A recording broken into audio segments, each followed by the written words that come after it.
Hello, എല്ലാവർക്കും നമ്മുടെ ചാനലിലെ പുതിയൊരു വീഡിയോയിലേക്ക് സ്വാഗതം. നിങ്ങളെല്ലാവരും സുഖമായിട്ടിരിക്കുന്നുണ്ടല്ലോ അല്ലേ? ഞങ്ങളിവിടെ സുഖമായിട്ടിരിക്കുന്നു. അപ്പോൾ പതിവ് പോലെ ഇന്നും ഒരു day in my life video ആണ്.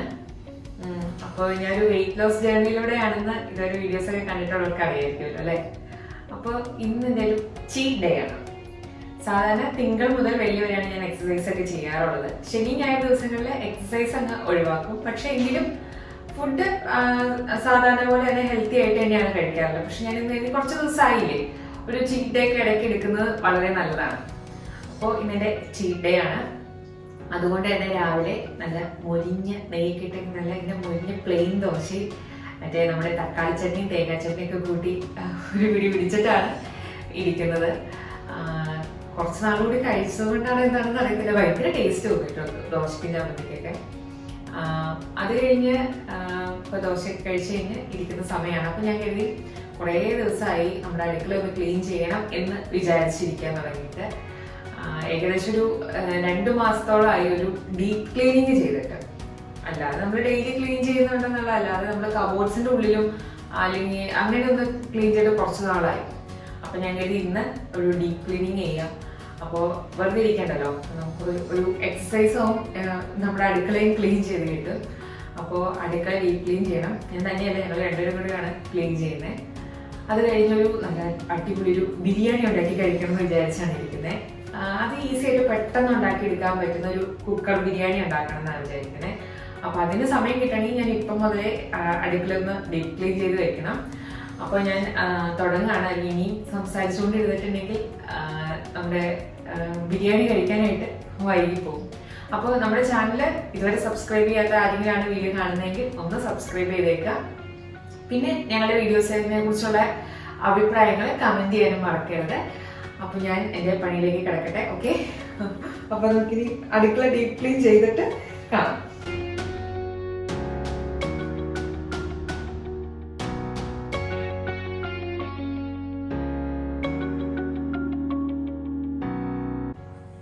ആദ്യം നമുക്ക് കബോർഡ്സിൽ നിന്ന് എല്ലാം എടുത്ത് പുറത്തേക്ക് എടുത്ത് വെക്കാം.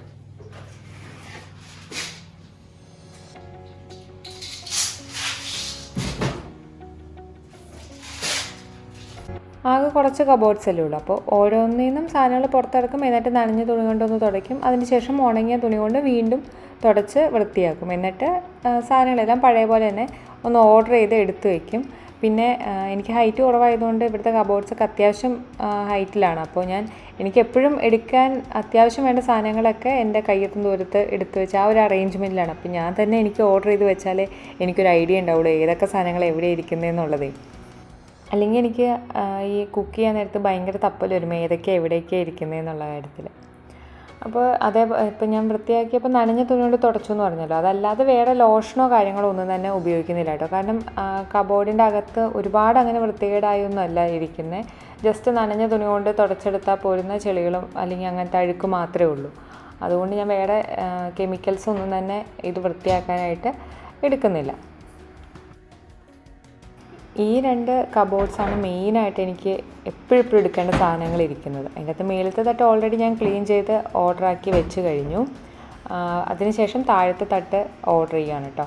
അപ്പോൾ ശരിക്കും അത് 2 തട്ടുള്ളൂ. അതിനിടയിൽ ഞാനൊരു നമ്മൾ ഈ ഐക്യയിൽ നിന്ന് വാങ്ങിക്കുന്ന ഇതേപോലത്തെ സ്റ്റാൻഡ് വാങ്ങിച്ച് വീണ്ടും അതിനൊരു സെപ്പറേഷൻ വരുത്തിയാണ് ഞാൻ കൂടുതൽ പാത്രങ്ങളൊക്കെ അതിൻ്റെ അകത്തേക്ക് വെക്കുന്നത്. കാരണം ആകെ 2 തട്ടുള്ളതുകൊണ്ട് നമുക്ക് ഒരുപാട് ഹൈറ്റ് വേസ്റ്റ് ആയി പോകത്തില്ല. അത് കുറയ്ക്കാൻ വേണ്ടിയിട്ടാണ് ഇടയിൽ ഒരു ചെറിയ സ്റ്റാൻഡ് കൊടുത്തിരിക്കുന്നത്. അത് ഐക്യയിൽ നിന്ന് വാങ്ങിച്ചതാണ് കേട്ടോ. കിച്ചൺ ടൂറിൽ ഞാനത് ഡീറ്റെയിൽഡ് ആയിട്ട് പറഞ്ഞിട്ടുണ്ടായിരുന്നു. അപ്പോൾ കബോർഡ്സ് എല്ലാം വൃത്തിയാക്കി കഴിഞ്ഞ് കഴിഞ്ഞപ്പോൾ നമ്മുടെ ഇതിന് മെയിനായിട്ട് ആ ഒരു ഗ്യാസ് സ്റ്റോപ്പും അതേപോലെ തന്നെ നമ്മുടെ വാഷ് ബേസിനൊക്കെ ക്ലീൻ ചെയ്യണമല്ലോ. അപ്പോൾ അതിന് വേണ്ടിയിട്ട് ഞാൻ ബേക്കിംഗ് സോഡയും അതേപോലെ തന്നെ നമ്മൾ ഉപയോഗിക്കുന്ന നമ്മുടെ പാത്രം കഴുകുന്ന ലിക്വിഡ് അതും കുറച്ച് വെള്ളം കൂടെ നന്നായിട്ട് മിക്സ് ചെയ്തിട്ട് നമ്മുടെ ഗ്യാസ് സ്റ്റോപ്പിൻ്റെ മുകളിലൂടെ അതേപോലെ തന്നെ നമ്മുടെ വാഷ് ബേസിൻ്റെ മുകളിലൂടെയൊക്കെ, അതൊക്കെ സ്റ്റീലിൻ്റെ ആയതുകൊണ്ടാണ് കേട്ടോ ഇത് പരട്ടുന്നത്.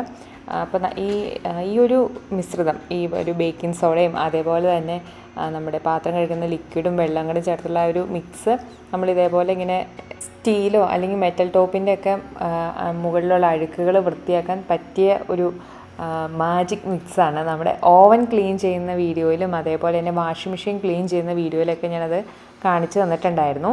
അപ്പോൾ ഞാൻ ഈ ഒരു സ്റ്റൗവിൻ്റെ ടോപ്പിൻ്റെ മുകളിലൂടെ ഈ ഒരു മിക്സ് നന്നായിട്ടങ്ങ് തേച്ച് പിടിപ്പിക്കുകയാണ്. അതിനുശേഷം കുറച്ച് നേരം കഴിഞ്ഞിട്ടാണ് ഞാൻ ഇത് വൃത്തിയാക്കുന്നത്. അപ്പോൾ ഞാൻ മേളത്തെ കബോർഡെല്ലാം വൃത്തിയാക്കിയ ശേഷം ഞാൻ ഗ്യാസ് സ്റ്റോപ്പിൻ്റെ മുകളിലും അതേപോലെ തന്നെ വാഷ് ബേസിൻ്റെ മുകളിലും ആ ഒരു മിക്സ് തേച്ച് കൊടുത്തു.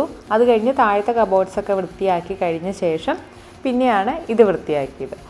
നമ്മുടെ കടകളിൽ നിന്നൊക്കെ കിട്ടുന്ന ഒരുപാട് കെമിക്കൽ നിറഞ്ഞ ലോഷനേക്കാളൊക്കെ ഒരുപാട് ഹെൽപ്പ് ചെയ്യുന്ന ഒന്നാണ് കേട്ടോ. ഇപ്പോൾ നമ്മൾ ഈ ഗ്യാസിൻ്റെ ആ ബർണറിൻ്റെ അടിയിലൊക്കെ ചിലപ്പോൾ നമ്മൾ കറിയൊക്കെ ഉണ്ടാക്കുമ്പോൾ ഉള്ള ആ ഒരു ചാട് എന്തെങ്കിലുമൊക്കെ വീണ് അവിടെയൊക്കെ പറ്റി പിടിച്ചിട്ടുണ്ടായിരിക്കും. അതൊക്കെ നമുക്ക് പെട്ടെന്ന് ഇളകി പോകാനുള്ളൊരു വഴിയാണ് ഈ ഒരു മിക്സ് എന്ന് പറയുന്നത്. നിങ്ങളൊന്ന് ട്രൈ ചെയ്ത് നോക്കട്ടെ. ഒരുപാട് പേരൊക്കെ അറിയാവുന്നൊരു ടിപ്പാണിതെന്ന് എനിക്കറിയാം. എങ്കിലും അറിയാത്ത ആരെങ്കിലും ഈ വീഡിയോ കാണുന്നുണ്ടെങ്കിലോ. അപ്പോൾ നമ്മൾ ഗ്യാസ് സ്റ്റോപ്പിൻ്റെ മുകളിലും അതേപോലെ തന്നെ വാഷ് ബേസിൻ്റെ മുകളിലൊക്കെ മുഴുവൻ അത് പുരട്ടി വെച്ച് കഴിഞ്ഞു. അപ്പോൾ ഞാൻ താഴത്തെ കബോർഡൊക്കെ ക്ലീൻ ചെയ്ത് വന്നപ്പോഴേക്കും ഒരു 1/4 മണിക്കൂർ കൂടുതലായി, 1 മണിക്കൂറിനടുത്തായി ഏകദേശം. അപ്പോൾ ഞാൻ ഇനി അത് ക്ലീൻ ചെയ്യാൻ പോവുകയാണ്. അപ്പോൾ ക്ലീൻ ചെയ്യാൻ നേരത്തെ ഞാൻ ചെയ്യുന്നത് എന്താണെന്ന് വെച്ചിട്ടുണ്ടെങ്കിൽ നമ്മുടെ വൈറ്റ് വിനീഗർ ഉണ്ടല്ലോ, ചൊറുക്ക അല്ലെങ്കിൽ വിനീഗർ, അത് വെച്ചിട്ടാണ് ആദ്യം ഒന്ന് ക്ലീൻ ചെയ്യുന്നത്. അപ്പോഴാണ് നമ്മുടെ ആ ഒരു സ്റ്റീൽ ഇങ്ങനെ നന്നായിട്ട് ഇങ്ങനെ ഒരു എന്താ പറയുക അതിനൊരു തിളക്കം വരുന്നത്. അപ്പോൾ സ്പോഞ്ച് ഉപയോഗിച്ച് വിനീഗർ എല്ലായിടത്തും ഒന്ന് തൂത്ത് കൊടുക്കുക. അപ്പോൾ നമ്മൾ ബേക്കിംഗ് സോഡയൊക്കെ കുറച്ച് നേരമായില്ലേ പുരട്ടി വെച്ചിട്ട്, അപ്പോൾ അത് ഒന്ന് ഡ്രൈ ആയിട്ടുണ്ടാവും. അപ്പോൾ വിനീഗർ വെച്ചിട്ടങ്ങ് തുടച്ച് കഴിയുമ്പോൾ അഴുക്കും അതേപോലെ തന്നെ ബേക്കിംഗ് സോഡയൊക്കെ അതിൽ നിന്ന് ഇളകി പോന്നോളും. ഒരുപാട് പേര് റിക്വസ്റ്റ് ചെയ്തിട്ട് നമ്മൾ കൺവെൻഷൻ ഓവൻ്റെ ഡീപ്പ് ക്ലീനിങ്ങും അതേപോലെ തന്നെ വാഷിംഗ് മെഷീൻ ക്ലീനിങ്ങൊക്കെ ഇതിന് മുമ്പ് ഒരു വീഡിയോയിൽ കാണിച്ചിട്ടുണ്ടായിരുന്നു. അപ്പോൾ കാണാത്തവരാരെങ്കിലും ഉണ്ടെങ്കിൽ ഞാൻ ലിങ്ക് ഡിസ്ക്രിപ്ഷൻ ബോക്സിലും അതേപോലെ എന്താ മുകളിലും കൊടുത്തേക്കാം. അതിലൊന്ന് ക്ലിക്ക് ചെയ്താൽ മതി. അപ്പോൾ കാണാത്തവരാരെങ്കിലും ഉണ്ടെങ്കിൽ ഒന്ന് കണ്ടു നോക്കൂ കേട്ടോ. അങ്ങനെ നമ്മൾ വിനീഗർ മുഴുവൻ ഒരു ഗ്യാസ് സ്റ്റോപ്പിൻ്റെ മുകളിൽ മുഴുവൻ തേച്ച് പിടിപ്പിച്ചിട്ടുണ്ട്. ഇനി ഞാൻ സ്റ്റീലിൻ്റെ സ്ക്രബ്ബർ ഉപയോഗിച്ച് ഒന്നോടെ ഒന്ന് ഉരയ്ക്കുവാണ് കേട്ടോ. അപ്പോൾ അതിൻ്റെ അകത്ത് പറ്റി പിടിച്ചിരിക്കുന്ന മുഴുവൻ അഴുക്കും പോയി കിട്ടും. ആദ്യം നമ്മൾ സാധാരണ സ്പോഞ്ച് ഉപയോഗിച്ചിട്ട്, അത് ഞാൻ ഓൾറെഡി പാത്രമൊക്കെ തേച്ച് ഉപേക്ഷിച്ച സ്പോഞ്ച് ഉപയോഗിച്ചാണ്. അപ്പോൾ അതിനത്ര ഇങ്ങനെ ഒരു അര ഉണ്ടാകത്തില്ല. അപ്പോൾ അതുകൊണ്ടാണ് സ്റ്റീലിൻ്റെ സ്ക്രബ്ബറും കൊണ്ട് ഒന്നോടെ ഒന്ന് ഉരച്ചെടുത്തത്. ഇനി നമുക്ക് സാധാരണ ഒരു നനഞ്ഞ തുണി കൊണ്ട് അത് മുഴുവൻ 1-2 പ്രാവശ്യമൊക്കെ ആയിട്ടങ്ങ് തുടച്ചെടുക്കാം. ആദ്യത്തെ പ്രാവശ്യം തുടച്ചെടുക്കുക, വീണ്ടും തുണി കഴുകി വൃത്തിയാക്കിയിട്ട് ഒന്നോടെ തുടച്ചെടുത്ത് കഴിഞ്ഞിട്ടുണ്ടെങ്കിൽ നമ്മുടെ ഗ്യാസ് സ്റ്റോപ്പും അതേപോലെ തന്നെ നമ്മുടെ വാഷ് ബേസിനൊക്കെ വെട്ടി തിളങ്ങാന്ന് പറയില്ലേ, അതേപോലെ കിട്ടിക്കോളൂ കേട്ടോ. അങ്ങനെ കിച്ചൺ ഡീപ്പ് ക്ലീനിങ് കഴിഞ്ഞു കേട്ടോ. നമ്മൾ കബോർഡ്സും അതേപോലെ തന്നെ ഫ്ലോറും എല്ലാം വൃത്തിയാക്കി. അപ്പോൾ ഫ്ലോറൊക്കെ ക്ലീൻ ചെയ്ത് ഇച്ചാനാണ്. ഇച്ചാന് വീഡിയോയിൽ വരാൻ താല്പര്യമില്ലാത്തതുകൊണ്ട് അതൊന്നും വീഡിയോയിൽ കാണിക്കുന്നില്ല കേട്ടോ. അങ്ങനെ കിച്ചൺ ഒന്ന് റീഅറേഞ്ച് ചെയ്ത് വെച്ചു. വലിയ മാറ്റങ്ങളൊന്നും ആദ്യത്തെ കിച്ചൺ ഓർഗനൈസേഷനിൽ നിന്ന് ഇപ്പോൾ വന്നിട്ടൊന്നുമില്ല കേട്ടോ. കാരണം എനിക്ക് പറ്റിയൊരു ഓർഗനൈസേഷൻ മോഡലിൽ തന്നെയായിരുന്നു ഞാൻ ആദ്യം എടുത്തു വെച്ചിരുന്നത്. അതേപോലെ തന്നെ കുറച്ചുകൂടെ ഓർഡർ ചെയ്ത് വെച്ചു, എല്ലാം ഒന്ന് ക്ലീൻ ചെയ്തെന്ന് മാത്രമേ ഉള്ളൂ. അല്ലാതെ സാധനങ്ങൾക്കൊന്നും പ്രത്യേകിച്ച് സ്ഥാനമാറ്റങ്ങളൊന്നും വലിയ കാര്യമായിട്ടൊന്നും വന്നിട്ടില്ല. ഒരുപാട് വൃത്തികേടാവുന്നതിന് മുന്നേ തന്നെ വീണ്ടും ഒരു ഡീപ്പ് ക്ലീനിങ് ചെയ്തതുകൊണ്ട് തന്നെ അധികം ബുദ്ധിമുട്ടില്ലാതെ പെട്ടെന്ന് തന്നെ പണി കഴിഞ്ഞു. അല്ലെങ്കിൽ കിച്ചൺ വൃത്തിയാക്കുന്ന കുറച്ച് മെനക്കേടുള്ള പണിയാണ്. ഇതിപ്പോൾ ഒരു മാസത്തിലൊരിക്കലൊക്കെ ഇതേപോലെയൊക്കെ ഒന്ന് ക്ലീൻ ചെയ്തിട്ടുണ്ടെങ്കിൽ വലിയ ബുദ്ധിമുട്ടുള്ള പണിയല്ലാന്ന് എനിക്ക് മനസ്സിലായി. ഇന്ന് എനിക്ക് അത്ര വലിയ ബുദ്ധിമുട്ടുണ്ടാക്കിയില്ല. കിച്ചൺ ക്ലീനിങ് ഒക്കെ കഴിഞ്ഞു, പണിയെടുത്ത് ക്ഷീണിച്ചല്ലേ, ഒരു ബിരിയാണി കഴിക്കാം അല്ലേ. അപ്പോൾ ഞാൻ അതിന് വേണ്ടി ഒരു ബിരിയാണി മസാല ഉണ്ടാക്കുന്നുണ്ട്. ഈ ഒരു സ്പൂണിൻ്റെ ഒരു അളവിനാണ് പറയുന്നത്. ഈ ഒരു സ്പൂണിന് 1 ടീസ്പൂൺ നമ്മുടെ പെരിഞ്ജീരകം, ഷാജീര, ഏലക്ക, നമ്മുടെ ജാതിപത്രി, കറുവപ്പട്ട, ഗ്രാമ്പു, പിന്നെ അത് ജാതിക്കായാണ് കേട്ടോ. അതേപോലെ തന്നെ നമ്മുടെ തക്കോലം, ഇത്രയാണ് എടുത്തിരിക്കുന്നത്. ഇതിൻ്റെ അളവുകൾ ഞാൻ ഡിസ്ക്രിപ്ഷൻ ബോക്സിൽ കൊടുത്തേക്കാം കേട്ടോ. അപ്പോൾ അതെല്ലാം ഒന്ന് പാനിലിട്ടൊന്ന് ചെറുതായിട്ടൊന്ന് ഡ്രൈ റോസ്റ്റ് ചെയ്തെടുക്കുന്നുണ്ട്. ലോ ഫ്ലെയിമിലിട്ട് നമ്മളതൊന്ന് മൂപ്പിച്ചെടുക്കുകയാണ്. ഇങ്ങനെ ഫ്രഷായിട്ട് പൊടിച്ചെടുക്കുന്ന ബിരിയാണി മസാല കൊണ്ട് ഉണ്ടാക്കുന്ന ബിരിയാണിക്ക് ഒരു പ്രത്യേക ടേസ്റ്റും സ്മെല്ലും ഒക്കെയാണ് കേട്ടോ. അപ്പോൾ അത് ആ ബിരിയാണി മസാലയൊക്കെ ഒന്ന് നന്നായിട്ട് ചൂടായി വന്നു. മിക്സിയുടെ ചെറിയ ജാറിലിട്ട് നന്നായിട്ട് അങ്ങ് പൊടിച്ചെടുത്തു. അതിനുശേഷം ഞാനതൊരു പ്ലേറ്റിലേക്ക് മാറ്റി കേട്ടോ. ഇനി അതേ ജാറിൽ തന്നെ ഞാൻ കുറച്ച് പച്ചമുളകും അതേപോലെ തന്നെ ഒരു പിടി നമ്മുടെ ഇഞ്ചിയും വെളുത്തുള്ളിയും ഒക്കെ കൂടെ ഇട്ടിട്ട് ഒന്ന് ക്രഷ് ചെയ്തെടുക്കുന്നുണ്ട്.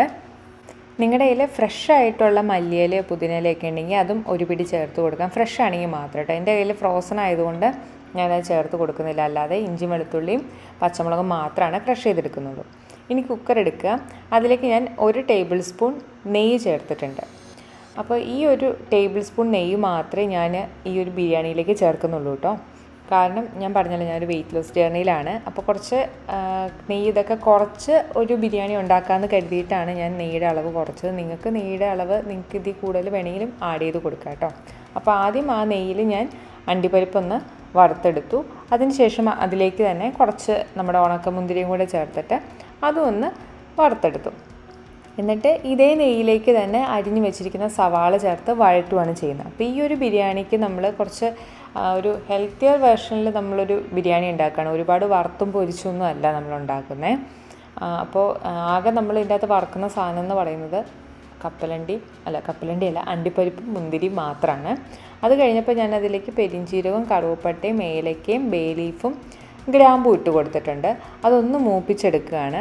എന്നിട്ട് അതിലേക്ക് അരിഞ്ഞു വെച്ചിരിക്കുന്ന ഒരു വലിയ സവാള, വെളുത്ത സവാളയാണ് ഞാൻ എടുത്തിരിക്കുന്നത്. സാധാ സവാള എടുത്താൽ മതി കേട്ടോ. ഇവിടെ ഇപ്പോൾ വെളുത്ത സവാള ഇരിപ്പുണ്ടായിരുന്നുള്ളൂ, അതുകൊണ്ട് അതെടുത്തു എന്ന് മാത്രം. അതൊന്ന് വഴറ്റി കൊടുക്കുകയാണ്. അപ്പോൾ നമ്മൾ ഈ ഒരു കുക്കറിൽ തന്നെയാണ് ഈ ബിരിയാണി ഉണ്ടാക്കുന്നത് മൊത്തം. അപ്പോൾ നമുക്ക് ഒരു 1 പോട്ട് ബിരിയാണി എന്ന് പറയാം. ഒരുപാട് പാത്രങ്ങളൊന്നും നിരത്താതെ ഈസി ആയിട്ട് ഉണ്ടാക്കിയെടുക്കാൻ പറ്റുന്ന ഒരു ബാച്ചിലർ ബിരിയാണി കൂടിയാണിത്. അപ്പോൾ സവാള ഒന്ന് വഴണ്ടി വന്നപ്പോൾ ഞാനതിലേക്ക് ഇഞ്ചിയും വെളുത്തുള്ളിയും പച്ചമുളകും കൂടി ക്രഷ് ചെയ്ത് വെച്ചിരുന്ന ആ ഒരു പേസ്റ്റ് ഇതിലേക്ക് ചേർത്ത് കൊടുത്തു. അതും കൂടി ഒന്ന് വഴറ്റിയെടുക്കുകയാണ്. അതൊന്ന് വഴണ്ടി വന്നു കഴിഞ്ഞപ്പോൾ ഒരു പഴുത്ത തക്കാളി അരിഞ്ഞു വെച്ചിരുന്നത് കൂടെ ചേർത്ത് കൊടുക്കുന്നുണ്ട്. അതും ഒരു വലിയ തക്കാളിയാണ്. അപ്പോൾ ഒരു വലിയ സവാളയും ഒരു വലിയ തക്കാളിയാണ് എടുത്തിരിക്കുന്നത്. എന്നിട്ട് ഇതൊന്ന് നന്നായിട്ട് ഇളക്കി യോജിപ്പിച്ച ശേഷം ഞാനിതിലേക്ക് ആവശ്യത്തിന് ഉപ്പ് കൂടെ ചേർത്ത് കൊടുക്കുകയാണ് കേട്ടോ. ഉപ്പ് കൂടെ ചേർത്ത് കൊടുത്ത ശേഷം നന്നായിട്ടങ്ങ് ഇളക്കി യോജിപ്പിക്കാം. ഇനി നമുക്ക് തക്കാളിയും സവാളയൊക്കെ നന്നായിട്ടൊന്ന് വഴണ്ട് കിട്ടണം. അപ്പോൾ അതിന് വേണ്ടി ഞാനൊന്ന് ആ കുക്കറിൻ്റെ അടപ്പുകൊണ്ട് തന്നെ അങ്ങ് മൂടി വെക്കുന്നുണ്ട് കേട്ടോ. അപ്പോൾ അതാ ഏകദേശമൊക്കെ നമ്മുടെ തക്കാളിയും അതേപോലെ തന്നെ സവാളയൊക്കെ വഴണ്ട് വന്ന് തുടങ്ങി. ഇനി നമുക്കിതിൻ്റെ അകത്തേക്ക് പൊടികൾ ഓരോന്നായിട്ട് ചേർത്ത് കൊടുക്കാം. അപ്പം ഞാൻ വളരെ കുറച്ച് അളവിലാണ് നമ്മുടെ പൊടികളൊക്കെ ചേർത്ത് കൊടുക്കുന്നത്. 1/2 ടേബിൾ സ്പൂൺ മുളക് പൊടി, ഒരു 1/4 ടീസ്പൂൺ മഞ്ഞൾപ്പൊടി, 1 ടീസ്പൂൺ മല്ലിപ്പൊടി, പിന്നെ നമ്മുടെ പൊടിച്ച് വെച്ചിരിക്കുന്ന ഫ്രഷായിട്ട് പൊടിച്ചെടുത്ത് വെച്ചിരിക്കുന്ന ബിരിയാണി മസാല അതൊരു 3 ടീസ്പൂണോളം ചേർക്കുന്നുണ്ട്. അപ്പോൾ നമ്മൾ പൊടിച്ച മസാല ഒരു 3/4 ഞാൻ ഇതിൻ്റെ അകത്ത് ചേർത്ത് കൊടുത്തിട്ടുണ്ട് കേട്ടോ. ബാക്കി നമുക്ക് അവസാനം ചേർത്ത് കൊടുക്കാം. എന്നിട്ട് ഇതെല്ലാം കൂടെ നന്നായിട്ടങ്ങ് ഇളക്കി യോജിപ്പിക്കുകയാണ്. പൊടികളുടെ പച്ചമണം മാറിക്കഴിഞ്ഞപ്പോൾ ഞാനതിലേക്ക് ഒരു 2 ടീസ്പൂൺ നമ്മുടെ തൈര് ചേർത്ത് കൊടുക്കുന്നുണ്ട്. ഇപ്പോൾ ഞാൻ തക്കാളിക്ക് അത്യാവശ്യം പുളിയുള്ള തക്കാളി ആയതുകൊണ്ട് വളരെ കുറച്ച് മാത്രമേ തൈര് ചേർത്ത് കൊടുത്തിട്ടുള്ളൂ. നിങ്ങൾക്കിപ്പോൾ തക്കാളിക്ക് പുളി കുറവാണെങ്കിൽ തൈരിൻ്റെ അളവ് കുറച്ച് കൂട്ടിക്കോളൂ കേട്ടോ. ഇനി നമുക്കിതെല്ലാം കൂടെ നന്നായിട്ടങ്ങ് ഇളക്കി യോജിപ്പിക്കാം. ഈ സവാളയൊക്കെ വഴറ്റുന്ന സമയത്ത് ഇപ്പോൾ 1 ടേബിൾ സ്പൂൺ നെയ്യ് മതിയാവുന്നില്ല എന്ന് തോന്നുവാണെങ്കിൽ കൂടുതൽ നെയ്യ് ആഡ് ചെയ്ത് കൊടുക്കുക കേട്ടോ. ഞാൻ കുറച്ചുകൂടെ ഒരു ഹെൽത്തിയർ രീതിയിൽ ഉണ്ടാക്കാമെന്ന് കരുതിയിട്ടാണ് നെയ്യുടെ അളവ് പരമാവധി കുറച്ചത്. അപ്പോൾ നമ്മൾ നന്നായിട്ട് എല്ലാം ഇളക്കി യോജിപ്പിച്ച് കഴിഞ്ഞു. അപ്പോൾ ഞാൻ ഒരു പിടി മല്ലിയില ചേർത്ത് കൊടുത്തു. അതിന് ശേഷം ഞാൻ ഇനി ചിക്കൻ ചേർത്ത് കൊടുക്കുകയാണ്. ഞാനിവിടെ ബോൺലെസ് ചിക്കൻ വെച്ചിട്ടാണ് കേട്ടോ ഈ ഒരു ബിരിയാണി ഉണ്ടാക്കുന്നത്. പക്ഷേ ബിരിയാണിക്ക് എപ്പോഴും ടേസ്റ്റ് കൂടുന്നത് നമ്മുടെ എല്ലൊക്കെയുള്ള ചിക്കൻ ചേർത്ത് കൊടുക്കുന്നതാണ്. പക്ഷേ ഞാൻ ആദ്യം പറഞ്ഞ പോലെ ഇടയ്ക്കിടയ്ക്ക് പറയുന്നത് പോലെ ബോൺലെസ് ചിക്കനാണ് കുറച്ചുകൂടെ പ്രോട്ടീൻ കണ്ടൻറ്റ് കൂടുതലുള്ള ചിക്കൻ്റെ ഒരു ഭാഗം. അപ്പോൾ അതുകൊണ്ട് ഞാൻ ഫാറ്റൊക്കെ കുറച്ച് ഒഴിവാക്കാൻ വേണ്ടിയിട്ട് എല്ലാം ഒട്ടും തന്നെ ഇല്ലാതെ ബോൺലെസ് ചിക്കൻ മാത്രം വെച്ചിട്ടാണ് ഉണ്ടാക്കുന്നത്. ശരിക്കും ചിക്കൻ ബിരിയാണിക്ക് ടേസ്റ്റ് എന്ന് പറയുന്നത് നമ്മുടെ എല്ലുള്ള ചിക്കൻ്റെ ഭാഗം ചേർത്ത് ബിരിയാണി ഉണ്ടാക്കുന്നത് തന്നെയാണ് കേട്ടോ. അപ്പോൾ ഞാനിവിടെ 800 ഗ്രാമോളം ചിക്കനായിരുന്നു എടുത്തിരുന്നത്. അത് നന്നായിട്ട് അങ്ങ് ഇളക്കി യോജിപ്പിച്ച് മസാല നമ്മുടെ ചിക്കൻ്റെ എല്ലാ ഭാഗത്തും എത്തിച്ചു കഴിഞ്ഞു. ഇനി കുക്കർ വെച്ച് ജസ്റ്റ് ഒന്ന് മൂടി വെക്കുകയാണ്. അപ്പോൾ നമുക്ക് മൂടി വെച്ച് കഴിഞ്ഞപ്പോൾ അതാ ചിക്കനിൽ നിന്ന് കുറച്ചൊക്കെ വെള്ളം ഇറങ്ങി തുടങ്ങി. അപ്പോൾ നമുക്കൊന്ന് ഇടയ്ക്കൊന്ന് ഇളക്കി കൊടുക്കാം, അല്ലെങ്കിൽ ചിലപ്പം അടിക്ക് പിടിക്കാനായിട്ട് ചാൻസ് ഉണ്ട്. നമ്മൾ വേറെ വെള്ളമൊന്നും ചേർത്ത് കൊടുത്തിട്ടില്ലല്ലോ. അപ്പോൾ ഇടയ്ക്കൊന്ന് ഇളക്കി യോജിപ്പിച്ചോളുക. അതേപോലെ എൻ്റെ ഈ ഒരു ചിക്കൻ ബിരിയാണിയിൽ റൈസിനേക്കാൾ കൂടുതൽ ചിക്കൻ തന്നെയായിരുന്നു കേട്ടോ. റൈസ് കുറച്ച് അളവ് ഞാൻ മനഃപൂർവ്വം കുറച്ച് തന്നെയാണ് എടുത്തത്. 2 കപ്പ് അരിയാണ് ഞാനിവിടെ എടുത്തത്, ബസ്മതി റൈസ്. അതിന് ഞാനിവിടെ 4 കപ്പ് വെള്ളമാണ് ഒഴിച്ചത്.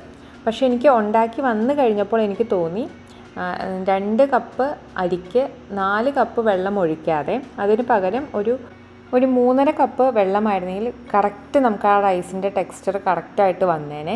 ഇവിടെ എനിക്ക് കുറച്ച് വെള്ളം കൂടിപ്പോയതുപോലെ എനിക്ക് ഉണ്ടാക്കി വന്നു കഴിഞ്ഞപ്പോൾ തോന്നി. അപ്പോൾ നിങ്ങൾ ഒഴിക്കുമ്പോൾ ഒരു 3.5 കപ്പ് ഒഴിച്ചാൽ മതി. എനിക്ക് തോന്നുന്നു ഞാൻ ഇതിന് മുമ്പ് ഉപയോഗിച്ചുകൊണ്ടിരുന്ന ബസ്മതി റൈസ് അല്ല ഞാൻ ഇന്ന് ബിരിയാണിക്ക് വേണ്ടി എടുത്തത്. ചിലപ്പോൾ ആ ഒരു അരിയുടെ വ്യത്യാസം കൊണ്ടായിരിക്കാം എനിക്ക് വെള്ളത്തിൻ്റെ അളവ് തെറ്റിപ്പോയത്. സാധാരണ ഞാൻ എടുക്കുന്ന ബസ്മതി റൈസിന് എനിക്ക് 2 കപ്പിന് 4 കപ്പ് കറക്റ്റ് അളവായിരുന്നു. പക്ഷേ ഇത്തവണ ഞാൻ വേറെ ബ്രാൻഡിൻ്റെ ബസ്മതി റൈസ് വാങ്ങിച്ചു കഴിഞ്ഞപ്പോൾ എനിക്ക് തോന്നുന്നു 2 കപ്പിന് 3.5 കപ്പാണ് കറക്റ്റ് അളവെന്ന് തോന്നുന്നു കേട്ടോ. അപ്പോൾ വെള്ളം ചേർത്ത് കഴിഞ്ഞ ശേഷം, അപ്പോൾ ഞാൻ ചൂടുവെള്ളമായിരുന്നു ചേർത്തിരുന്നത്. വെള്ളം ചേർത്ത് നന്നായിട്ട് ഇളക്കി യോജിപ്പിച്ച് വെള്ളം നന്നായിട്ട് തിളച്ച ശേഷമാണ് അരി ചേർത്ത് കൊടുക്കുന്നത്. കഴുകി വൃത്തിയാക്കി 15 മിനിറ്റ് കുതിർത്ത് അതിനുശേഷം ഡ്രെയിൻ ചെയ്ത് വെച്ചിരുന്ന ബസ്മതി റൈസാണ് ചേർത്ത് കൊടുത്തത്. ഇനി ഒന്ന് നന്നായിട്ട് അങ്ങ് ഇളക്കി യോജിപ്പിക്കുന്നുണ്ട്. അതിനുശേഷം ഒരല്പം നാരങ്ങ നീര്, 1/2 നാരങ്ങ നീരും കൂടെ അതിൻ്റെ അകത്തേക്ക് ഒഴിച്ചു കൊടുക്കുന്നുണ്ട്. റൈസ് തമ്മിൽ ഒട്ടിപ്പിടിക്കാതിരിക്കാൻ വേണ്ടിയിട്ടാണ്. ഇനിയുള്ള പ്രൊസീജിയറാണ് നമ്മൾ ശ്രദ്ധിക്കേണ്ടത്. ഇത്രയും നേരം നമ്മൾ ചെയ്തത് സാധാരണ ചുവട് കട്ടിയുള്ള ഏതൊരു പാത്രത്തിലും ചെയ്യാവുന്ന കാര്യങ്ങളായിരുന്നല്ലേ. ഇനി നമ്മൾ ചെയ്യേണ്ടത്, അപ്പോൾ ഞാൻ ബിരിയാണി മസാല കൂടെ ചേർത്ത് കൊടുത്തു. അതിനുശേഷം ഞാനിനി കുക്കർ അടച്ചു വെക്കുകയാണ്. അപ്പോൾ അടച്ചു വെക്കുന്നുണ്ടെങ്കിൽ പോലും, ടൈറ്റായിട്ട് അടച്ചു വെക്കുന്നുണ്ടെങ്കിൽ പോലും ഞാൻ വെയിറ്റ് ഇട്ട് കൊടുക്കുന്നില്ല. വെയിറ്റ് ഇട്ട് കൊടുക്കാതെ ഈ കുക്കറിൻ്റെ അകത്ത് നമുക്കൊരു 7 മിനിറ്റ് നമുക്ക് ഇങ്ങനെ തന്നെ വെച്ച് ഒരു ലോ ഫ്ലെയിമിൽ വെച്ചിട്ട് വേണം നമുക്ക് വേവിക്കാനായിട്ട്. അപ്പം ഞാൻ വെയിറ്റ് ഇട്ട് കൊടുത്തിട്ടില്ല, അത് പ്രത്യേകം ശ്രദ്ധിക്കുക. കൃത്യം 7 മിനിറ്റ് തന്നെ വെക്കാനായിട്ടും ശ്രദ്ധിക്കുക. നമ്മുടെ ആ കുക്കറിൻ്റെ വാൽവിലൂടെ എയർ പുറത്ത് പോകുന്നില്ല, അല്ലെങ്കിൽ ആവി പുറത്തേക്ക് പോകുന്നില്ല എന്നുള്ളത് ഉറപ്പ് വരുത്തണം കേട്ടോ. അപ്പോൾ 7 മിനിറ്റ് കഴിഞ്ഞു. അതിനുശേഷം ഞാനിനി വെയിറ്റ് ഇട്ട് കൊടുക്കുകയാണ്. ഗ്യാസ് ഓഫ് ചെയ്തു കേട്ടോ. 7 മിനിറ്റിന് ശേഷം ഞാൻ ഗ്യാസ് ഓഫ് ചെയ്തു, വെയിറ്റ് ഇട്ട് കൊടുത്തു. 15 മിനിറ്റ് ടൈമർ വയ്ക്കുക. 15 മിനിറ്റിന് ശേഷം നമുക്ക് വെയിറ്റ് മാറ്റാം. എന്നിട്ട് നമുക്ക് കുക്കർ തുറന്ന് കഴിഞ്ഞിട്ടുണ്ടെങ്കിൽ നമ്മുടെ ബിരിയാണി റെഡിയായി. അപ്പോൾ 7 മിനിറ്റ് ലോ ഫ്ലെയിമിലിട്ട് വെയിറ്റ് ഇടാതെ കുക്കർ അടച്ചു വയ്ക്കുക. അതിനുശേഷം ഗ്യാസ് ഓഫ് ചെയ്ത ശേഷം വെയിറ്റ് ഇട്ട് കൊടുത്ത് 15 മിനിറ്റ്, അതിനുള്ളിൽ നമ്മുടെ ബിരിയാണി റെഡിയായി കഴിഞ്ഞു. ഇങ്ങനെ നോക്കുമ്പോൾ നിങ്ങൾ അയ്യോ ഇത് കുളമായി പോയാലും ചിന്തിക്കേണ്ട, ഞാൻ വേറൊരു പാത്രത്തിലേക്ക് മാറ്റി കഴിഞ്ഞിട്ട് കാണിച്ചു തരാം കേട്ടോ. അപ്പോൾ എൻ്റെ ബിരിയാണി റെഡിയായി കഴിഞ്ഞു. അപ്പോൾ ഇതായിരുന്നു എൻ്റെ ഒരു റൈസിൻ്റെ പാകം എന്ന് പറഞ്ഞത്. അപ്പോൾ ഞാൻ പറഞ്ഞല്ലോ ഒരല്പം വെള്ളം കൂടി പോയിട്ടുണ്ട്. കുഴഞ്ഞൊന്നും പോയില്ല, പക്ഷേ കുറച്ചൊരു ഒട്ടലുണ്ട്. അപ്പോൾ നിങ്ങളപ്പോൾ ശ്രദ്ധിക്കേണ്ട കാര്യം, റൈസിൻ്റെ ആ ഒരു വെള്ളത്തിൻ്റെ ആ ഒരു പാകം, ഞാൻ ഒഴിച്ചത് 2 കപ്പ് അരിക്ക് 4 കപ്പായിരുന്നു. അതിന് പകരം 3.5 കപ്പ് ഒഴിച്ചിരുന്നെങ്കിൽ ഇത്രയും എന്താ പറയുക, ഒട്ടിപ്പിടിക്കത്തില്ലായിരുന്നു. അപ്പോൾ അതൊന്ന് മാത്രം ശ്രദ്ധിച്ചാൽ മതി. അല്ലെങ്കിൽ ഇത് നല്ല അടിപൊളി ബിരിയാണിയാണ്. ടേസ്റ്റിനൊന്നും യാതൊരു പ്രശ്നം ഉണ്ടായിരുന്നില്ല കേട്ടോ. പിന്നെ ബോൺലെസ് ചിക്കൻ ആയതിൻ്റെ ആ ചിക്കൻ്റെ ഉള്ളിൽ വലിയ കാര്യമായിട്ട് നമുക്ക് മസാല പിടിക്കത്തില്ല. കാരണം ഇറച്ചിക്ക് അത്യാവശ്യം വലിപ്പം ഉണ്ടായിരുന്നു. അപ്പോൾ അതിൻ്റെ ഉള്ളിലേക്ക് മസാലകൾ പിടിക്കത്തില്ലല്ലോ. പക്ഷേ എല്ലുള്ള ചിക്കനാണെങ്കിൽ നല്ല പെർഫെക്റ്റ് ആയിട്ട് തന്നെ ഈ ഒരു കുക്കർ ബിരിയാണി കിട്ടും. നിങ്ങളൊന്ന് ട്രൈ ചെയ്ത് നോക്കിയിട്ട് ഫീഡ്ബാക്ക് അറിയിക്കാൻ മറക്കരുത് കേട്ടോ. അപ്പോൾ ഞങ്ങളുടെ വീഡിയോസ് ഇഷ്ടമായ ലൈക്ക് ചെയ്യാനും ഷെയർ ചെയ്യാനും സബ്സ്ക്രൈബ് ചെയ്യാനും മറക്കണ്ട. പുതിയൊരു വീഡിയോ ആയിട്ട് പിന്നീട് കാണാം. ബൈ.